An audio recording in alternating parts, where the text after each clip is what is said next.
আমরা আগের ভিডিওতে জেনেছি বিজ্ঞান কি, কিভাবে বিজ্ঞানকে সংজ্ঞায়িত করা যেতে পারে, এবং বিজ্ঞানের অনেক শাখা প্রশাখা বিদ্যমান রয়েছে এই সম্পর্কে জেনেছি। বিজ্ঞানের অনেকগুলো শাখা প্রশাখার মধ্যে অন্যতম শাখা হলো ফিজিক্স, পদার্থবিদ্যা, যাকে প্রাকৃতিক বিজ্ঞান হিসেবে বিবেচনা করা হয়।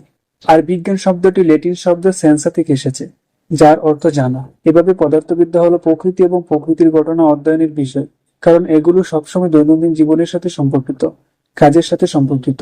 তাহলে আমরা বলতে পারি পদার্থবিদ্যা অধ্যয়ন করলে জানতে পারবো মহাবিশ্ব কিভাবে কাজ করে, পৃথিবী কিভাবে সূর্যের চারপাশে ঘুরে, কিভাবে বর্জ্যপাত হয়, আমাদের রেফ্রিজারেটর গুলো কিভাবে কাজ করে, এবং আরো অনেক কিছু। সংক্ষেপে বলতে গেলে পদার্থবিজ্ঞান আমাদের চারপাশে কিভাবে কাজ করে তা নির্ধারণ করে। আমরা বিজ্ঞান থেকে কোনো কিছুই আলাদা করতে পারি না, এবং আমাদের বিশ্ব পদার্থবিজ্ঞানের বিষয় থেকে নিজেকে বিচ্ছিন্ন করতে পারে না। আমরা যখন আমাদের চারপাশে তাকাই তখন আমরা কাজ করে এমন অনেকগুলো জিনিস দেখতে পাই। পদার্থবিজ্ঞানের নীতির ভিত্তিতে আমরা পদার্থবিদ্যার জ্ঞানকে কাজে লাগিয়ে আমাদের বেশ কিছু ক্রিয়াকলাপ ব্যাখ্যা করতে পারি। এখানে আমরা কিছু উদাহরণ নিয়ে আলোচনা করেছি, যা আমাদের শিখতে সাহায্য করবে পদার্থবিদ্যা কেমন, কিভাবে প্রতিদিন আমাদের জীবনের সাথে তার ভূমিকা পালন করে।